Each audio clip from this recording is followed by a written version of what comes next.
ഇറാന്റെ ആണവശേഷിയെ ചുട്ടിരിക്കുന്നു, ചാമ്പലാക്കുന്നു ഇസ്രയേൽ. നതാൻസിൽ സംഭവിച്ചത് ലോകത്തെ ആകമാനം വീണ്ടും ഭയപ്പാടിലേക്ക് തള്ളിവിട്ടു. പിന്നെയും ഒരു വ്യോമാക്രമണത്തിലൂടെ ആണവ ലക്ഷ്യമെന്ന ഇറാന്റെ സ്വപ്നങ്ങൾക്ക്, ചിറകുകൾക്ക് അതിഭാരകമായ പ്രഹരം തന്നെയാണോ നൽകിയിരിക്കുന്നത്? ഇസ്രയേലിൻ്റെ ആ തന്ത്രമൊടുവിൽ ഫലം കാണുകയാണോ? ഇറാൻ മുട്ടിലിഴയുന്ന കാലം അടുത്തു തന്നെ സംഭവിക്കുമെന്നാണ് നിലവിൽ പറയുന്നത്. യുദ്ധം അവസാനിപ്പിക്കുമെന്ന് ട്രംപ് പറയുന്ന സാഹചര്യത്തിൽ പോലും 1.5 ലക്ഷത്തോളം സൈനികർ അതിർത്തിയിൽ തമ്പടിച്ചിരിക്കുന്നത് എന്തിനു വേണ്ടിയാണ്? മുസ്തഫ ഖമനേയി പുറത്തു വരാത്തത് ആരെ ഭയന്നാണ്?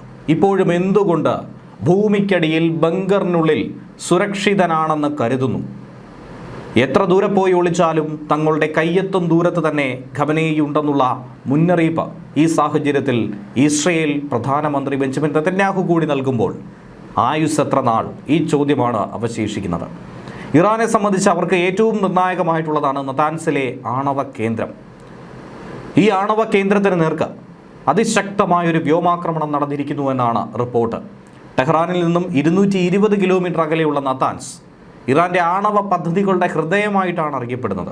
ആക്രമണത്തിൽ ഈ ആണവ നിലയത്തിലെ നിരവധി കെട്ടിടങ്ങൾ തകർന്നുവെന്നാണ് ഉപഗ്രഹ ചിത്രങ്ങളിലൂടെ തന്നെ മനസ്സിലാക്കാൻ കഴിയുന്നത്. എന്നാൽ പശ്ചിമേഷ്യൻ യുദ്ധം ഈ 4ാം ആഴ്ചയിലേക്ക് കടക്കുമ്പോഴും ആക്രമണത്തിൽ ഒരു ചെറിയ പഴുതുപോലുമില്ല, ചെറിയ തോതിൽ പോലും അയവില്ല എന്നാണ് മനസ്സിലാക്കേണ്ടത്.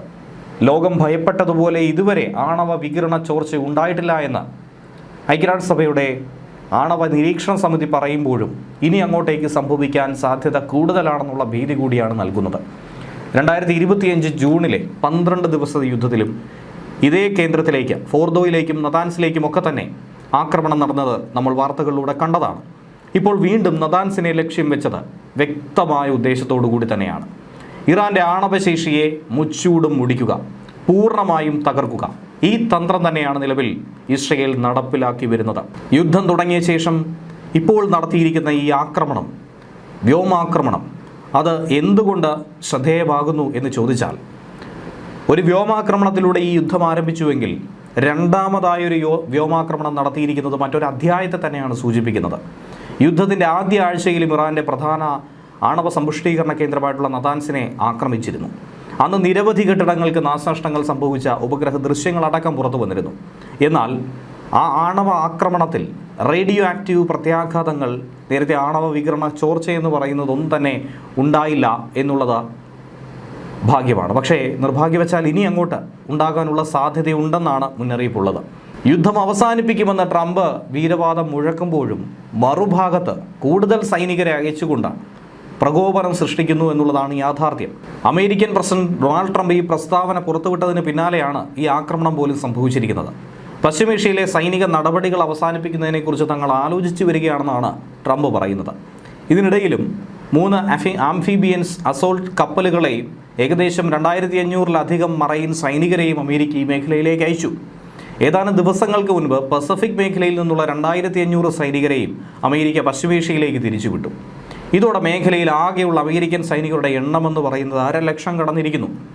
ലോകമെമ്പാടുമുള്ള വിനോദസഞ്ചാര കേന്ദ്രങ്ങൾ ആക്രമിക്കുമെന്ന് ഇറാൻ ഭീഷണിപ്പെടുത്തിയതിനും മേഖലയിലുടനീളമുള്ള മിസൈൽ ഡ്രോൺ ആക്രമണങ്ങൾ തുടരുന്ന സാഹചര്യത്തിലുമാണ് വെള്ളിയാഴ്ച ട്രംപ് ഇത്തരത്തിലൊരു സോഷ്യൽ മീഡിയ പോസ്റ്റ് പങ്കുവച്ചത്. എണ്ണവില വർധനവിനെ തുടർന്ന് അമേരിക്കൻ ഓഹരി വിപണിയിലുണ്ടായ ഇടിവെന്ന് പറയുന്നത് നികത്താനാകാത്തതാണ്. ആ സാഹചര്യത്തിൽ കൂടിയാണ് എങ്ങനെയും പിന്നോട്ട് പോകണമെന്ന് ട്രംപിന് വലിയ തോതിൽ പ്രതിരോധമുണ്ടാകുന്നത്, ഇത്തരം സന്ദേശങ്ങൾ പുറത്തു വരുന്നത്. ഇതിനു പിറകെ കപ്പലുകളിൽ കയറ്റി ഇറാനിയൻ എണ്ണയുടെ മേലുള്ള ഉപരോധം നീക്കുന്നത് ട്രംപ് ഭരണകൂടം പ്രഖ്യാപിച്ചത് അമേരിക്കയെ സംരക്ഷിക്കാനാണ്, മറിച്ച് ഇറാന് നന്മ നൽകാനല്ല. കുതിച്ചുയരുന്ന ഇന്ധനവിലയെ പിടിച്ചുകെട്ടുക എന്ന ലക്ഷ്യം മാത്രമേ അതിന് പിന്നിൽ ട്രംപിനുള്ളൂ. യുദ്ധം എന്തായിരുന്നാലും അവസാനിക്കുന്ന സാഹചര്യം കാണുന്നില്ല. കാരണം ഫെബ്രുവരി 28-ാം തീയതി യുദ്ധം ആരംഭിച്ചപ്പോൾ ട്രംപ് പറഞ്ഞൊരു പ്രസ്താവന ഉണ്ടായിരുന്നു. ഇന്നോ നാളെയോ കൊണ്ട് അവസാനിക്കുന്നതല്ല, 4 ആഴ്ച വരെ ഈ യുദ്ധം നീളുമെന്നുള്ളത്. 4 ആഴ്ച പിന്നിട്ടിട്ടും യുദ്ധം അവസാനിക്കുന്നില്ല. ഇറാൻ്റെ ഭാഗത്തു നിന്നും ലഭിക്കുന്ന സൂചനകൾ അനുസരിച്ച് ഇത് തുടങ്ങി വെച്ചത് അമേരിക്കയാണെങ്കിൽ അവസാനിപ്പിക്കുന്നത് അമേരിക്ക ആയിരിക്കില്ല. അത് ഇറാൻ വിചാരിക്കണം. 5 വർഷം വേണമെങ്കിലും ഈ യുദ്ധം മുന്നോട്ട് കൊണ്ടുപോകാനായി തങ്ങൾക്ക് കഴിയുമെന്നാണ് ഇറാൻ ഭീഷണി മുഴക്കിയിരിക്കുന്നത്. 3 ആഴ്ച പിന്നിട്ട യുദ്ധം അവസാനിക്കുന്ന ഒരു ലക്ഷണവും ഇതുവരെയും കണ്ടിട്ടില്ല. ശനിയാഴ്ച പുലർച്ചെയും ഇറാൻ മിസൈലുകൾ അതിശക്തമായി ഇറാനിൽ മിസൈലുകൾ വർഷിച്ചുവെന്ന് ഇസ്രയേൽ തന്നെ പറയുന്നു. തങ്ങളുടെ പ്രധാന എണ്ണ പരിവേഷണ കേന്ദ്രങ്ങൾ സ്ഥിതി ചെയ്യുന്ന കിഴക്കൻ മേഖലയിൽ ഏതാനും മണിക്കൂറുകൾക്കുള്ളിൽ 20ഓളം ഡ്രോണുകൾ വെടിവെച്ചിട്ടുവെന്ന് സൗദി അറേബ്യയും പറയുന്നു. ഇറാനികൾ അവരുടെ പുതുവർഷമായുള്ള നറൂസ് ആഘോഷിക്കുന്നതിനിടയിൽ വെള്ളിയാഴ്ച ടെഹ്റാനിൽ ഇസ്രയേൽ നടത്തിയ വ്യോമാക്രമണത്തിന് പിറകെയാണ് ഈ നീക്കം. യുദ്ധം കാരണം ഇത്തവണ നറൂസ് ആഘോഷങ്ങൾ ഏറെ മങ്ങിയ നിലയിൽ കൂടിയായിരുന്നു. ഇറാൻ്റെ ഭരണകൂടത്തെ അട്ടിമറിക്കാനുള്ള ജനകീയ മുന്നേറ്റം ലക്ഷ്യമിട്ടും ഇറാൻ്റെ ആണവ മിസൈൽ പദ്ധതികൾ തകർക്കാനുമാണ് യുദ്ധമെന്ന തരത്തിൽ 2 തരത്തിലുള്ള ന്യായീകരണങ്ങൾ അമേരിക്കയും ഇസ്രയേലും നൽകുന്നത്. എന്നാൽ ഇറാൻ ഭരണകൂടത്തിനെതിരെ അത്തരമൊരു ജനകീയ വിപ്ലവത്തിൻ്റെ സൂചനകളൊന്നും തന്നെ നിലവിൽ കാണുന്നില്ല. യുദ്ധം അവസാനിക്കാനുള്ള ഒരു സാധ്യതയും ആ കൂട്ടത്തിൽ പറയാനുമില്ല. പശ്ചിമേഷ്യയിലെ വലിയ സൈനിക നീക്കങ്ങൾ അവസാനിപ്പിക്കാൻ ആലോചിക്കുന്നുവെന്ന് ട്രംപ് പറയുന്നു. തങ്ങളുടെ പ്രഖ്യാപിത ലക്ഷ്യത്തോട് വളരെ അടുത്ത് നമ്മൾ എത്തിയിരിക്കുന്നുവെന്നാണ് ട്രംപ് സോഷ്യൽ മീഡിയയിൽ കുറിക്കുന്നത്. പക്ഷേ ഇതിന് വിരുദ്ധമായ നീക്കങ്ങൾ ട്രംപ് ആവർത്തിച്ച് ചെയ്യുമ്പോൾ എന്താണ് ശരിക്കും ട്രംപിൻ്റെ മനസ്സിലുള്ളതെന്നുള്ളത് ആർക്കും വായിച്ചെടുക്കാൻ കഴിയുന്നില്ല. മേഖലയിലെ സൈനിക സാന്നിധ്യം കൂടുതലാക്കുന്നു. കോൺഗ്രസിൽ നിന്നും $200 ബില്യൺ കൂടി യുദ്ധ ഫണ്ട്, വാർ ഫണ്ട് എന്ന രീതിയിൽ ട്രംപ് ആവശ്യപ്പെട്ടിരിക്കുന്നു. എന്തിനു വേണ്ടി? കരസേനയെ വിന്യസിക്കുന്ന കാര്യം തീരുമാനിക്കുന്നില്ല എന്ന് നേരത്തെ പറഞ്ഞ ട്രംപ് ഇപ്പോൾ കരസേനയെ ഇറാനിലേക്ക് അയക്കാൻ തീരുമാനമെടുക്കും. പദ്ധതിയില്ല എന്ന് ട്രംപ് പറയുമ്പോഴും എല്ലാ സാധ്യതകളും ട്രംപ് തന്നെ തുറന്നിട്ടിരിക്കുന്നു. ലോകമെമ്പാടുമുള്ള വിനോദസഞ്ചാര കേന്ദ്രങ്ങളും പാർക്കുകളും ശത്രുക്കൾക്ക് സുരക്ഷിതമായിരിക്കില്ല എന്നാണ് ഇറാൻ്റെ സൈനിക വക്താവ് ജനറൽ അബ്ദുൽ ഫസൽ ഷേഖർജി മുന്നറിയിപ്പ് കൊടുത്തിരിക്കുന്നത്. ഈ മേഖലയ്ക്ക് പുറത്തുള്ള രാജ്യങ്ങൾ ഇറാൻ ആക്രമണം നടത്തിയേക്കുമെന്ന ഭീതി ഇതിനോടകം തന്നെ ഉയർന്നു കേൾക്കുന്നു. ഈ ഘട്ടത്തിലും ഇറാൻ ആകട്ടെ ശക്തമായി തന്നെ ഇതിനെ നേരിടാൻ തന്നെയാണ് തീരുമാനിക്കുന്നത്. ഇറാൻ പരമോന്നത നേതാവ് ആയത്തുള്ള മുസ്തഫ ഖമനേയി നറൂസ് സന്ദേശത്തിൽ ജനങ്ങളുടെ പോരാട്ട വീര്യത്തെയാണ് പ്രശംസിക്കുന്നത്. തൻ്റെ പിതാവായ ആയത്തുള്ള അലി ഖമനേയി ഇസ്രയേൽ ആക്രമണത്തിന് കൊല്ലപ്പെട്ടതിന് ശേഷം മുസ്തഫ ഖമനേയി ഇതുവരെ ഒരു പൊതുവേദിയിലും പ്രത്യക്ഷപ്പെട്ടിട്ടില്ല. ഫെബ്രുവരി 28 ആരംഭിച്ച അമേരിക്ക ഇസ്രയേൽ ആക്രമണങ്ങളിൽ ഇറാൻ്റെ ആണവ ഊർജ്ജ കേന്ദ്രങ്ങൾക്ക് എത്രത്തോളം നാശനഷ്ടം സംഭവിച്ചെന്നോ നിലവിൽ ആരാണ് രാജ്യം ഭരിക്കുന്നതോ ഇങ്ങനെയുള്ള വിവരങ്ങളിൽ ഒരു വ്യക്തതയും ഇറാൻ പുറത്തു വിട്ടിട്ടുമില്ല. അതവരുടെ ജീവൻ ഭയന്ന് തന്നെ ആയിരിക്കണം. എന്നാൽ ഇറാൻ നടത്തുന്ന പ്രത്യാക്രമണങ്ങളിൽ ആഗോള തലത്തിൽ തന്നെ എണ്ണവിലയും ഭക്ഷ്യസാധനങ്ങളുടെ വിലയും ഒക്കെ തന്നെ കുതിച്ചുയർന്നു എന്നുള്ളതാണ് യാഥാർത്ഥ്യം. ഈ യുദ്ധത്തിൽ ഇറാൻ ഒറ്റയ്ക്കല്ല.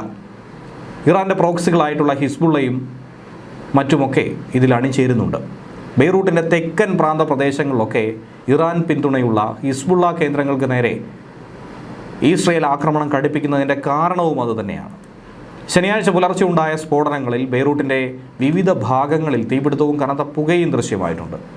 7 പ്രമുഖ വാസസ്ഥലങ്ങളിൽ നിന്നും ആളുകൾ ഒഴിഞ്ഞുപോയിരിക്കുന്നു. ഒഴിഞ്ഞു പോകാനുള്ള നിർദ്ദേശം ഇസ്രയേൽ സൈന്യം തന്നെ കൊടുത്തതായിരുന്നു. ലെബനിലെ ഹിസ്ബുള്ള കേന്ദ്രങ്ങളെ ലക്ഷ്യമാക്കി ഇസ്രയേൽ നടത്തിയ ആക്രമണങ്ങളിൽ ഇതുവരെ 1000-ലധികം പേർ കൊല്ലപ്പെട്ടു കഴിഞ്ഞു. 10 ലക്ഷത്തിലധികം ആളുകൾ വീടുപേക്ഷിച്ച് പലായനം ചെയ്തു. ലെബനൻ സർക്കാർ തന്നെ ഇക്കാര്യം പറയുന്നു. യുദ്ധം തുടങ്ങിയ ശേഷം ഇറാനിൽ മാത്രം 1300-ലധികം ആളുകൾ കൊല്ലപ്പെട്ടു. ഇസ്രയേലിൽ ഇറാൻ്റെ മിസൈൽ ആക്രമണത്തിൽ 15 പേർക്കും അധിനിവേശ വെസ്റ്റ് ബാങ്കിൽ 4 പേർക്കുമാണ് ജീവൻ നഷ്ടപ്പെട്ടത്. ഏറ്റവും കുറഞ്ഞത് 13ഓളം അമേരിക്കൻ സൈനികരും ഈ യുദ്ധത്തിൽ കൊല്ലപ്പെട്ട് കഴിഞ്ഞു. യുദ്ധം രൂക്ഷമാകുന്നതോടെ മറ്റൊരു പ്രതിസന്ധി എന്നത് ആഗോള എണ്ണവിലയുടെ മാനദണ്ഡമായിട്ടുള്ള ബ്രന്റ് ക്രൂഡ് ഓയിൽ വില കുതിച്ചുയർന്നതാണ്. യുദ്ധത്തിന് മുൻപ് ബാരലിന് $70 ആയിരുന്നു വിലയെങ്കിൽ ഇന്നത് $106 എത്തി നിൽക്കുന്നു. കപ്പലുകളിൽ കയറ്റി ഇറാനിയൻ എണ്ണയുടെ മേലുള്ള ഉപരോധം താൽക്കാലികമായി നീക്കാൻ അമേരിക്ക തീരുമാനിച്ചെങ്കിൽ പോലും